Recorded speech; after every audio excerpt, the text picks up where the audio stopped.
પોરબંદર ઉદ્યોગનગરના મુખ્ય માર્ગ પર ખાડાઓના સામ્રાજ્યથી વાહન ચાલકો પરેશાન થાય છે। હાલ ચોમાસાની સિઝન ચાલી રહી છે, તેમ છતાં રસ્તાની સ્થિતિ હજુ પણ યથાવત જોવા મળે છે। ત્યારે વહેલી તકે આ રસ્તાનું નવીનીકરણ કરવા માંગ ઉઠી રહી છે। પોરબંદરના અર્થતંત્રમાં મહત્વનો ફાળો આપતા એવા ઉદ્યોગનગર વિસ્તારના રસ્તાઓ અત્યંત બિસ્માર હાલતમાં ફેરવાઈ ગયા છે, જેમાં લાખો રૂપિયાનો ટેક્સ ભરતા ઉદ્યોગકારો અને અહીં કામ કરતા શ્રમિકો ઉપરાંત આ વિસ્તારની તમામ સોસાયટીના લોકોને દરરોજ ખड्डाराजમાંથી પસાર થવાની ફરજ પડી રહી છે। તેમ છતાં તંત્ર દ્વારા આ વિસ્તારની સતત ઉપેક્ષા કરવામાં આવી રહી છે। ઉદ્યોગનગરના મુખ્ય માર્ગ પર ડામરનું નામ નિશાન મટી ગયું હોય તેવું લાગે છે। અહીંથી પસાર થતા ટ્રકો અને ભારે વાહનો વારંવાર ખાડામાં ફસાઈ જાય છે અથવા તો પલટી ખાઈ જવાની ભીતિ રહે છે। રોડ તૂટી જવાથી ઉડતી ધૂળને કારણે શ્રમિકો અને વાહન ચાલકોના આરોગ્ય પર પણ માઠી અસર પડી રહી છે। ઉપરાંત દુકાનદારોને પણ મુશ્કેલીનો સામનો કરવો પડે છે।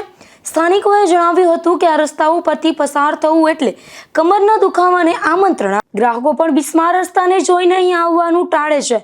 રોડ પર વાહન ચલાવી ન શકાય તેવા મોટા અને ઊંડા ખાડાઓ પડી ગયેલા છે।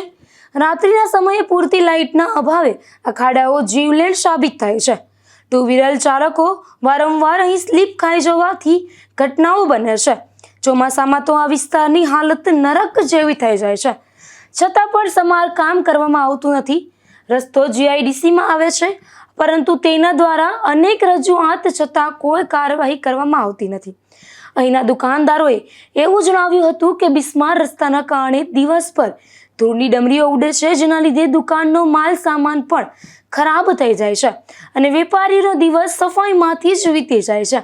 પ્રજાએ છેલ્લા 30 વર્ષથી વિકાસના નામે આંખ બંધ કરીને મતો આપ્યા છે, પરંતુ બદલામાં ઉદ્યોગનગરની પ્રજાને એક પાકો રસ્તો પણ મળ્યો નથી। આ ચોમાસામાં ખરાબ રસ્તા અને ખાડાઓના કારણે અહીં ગંભીર અકસ્માતો સર્જાતા હતા।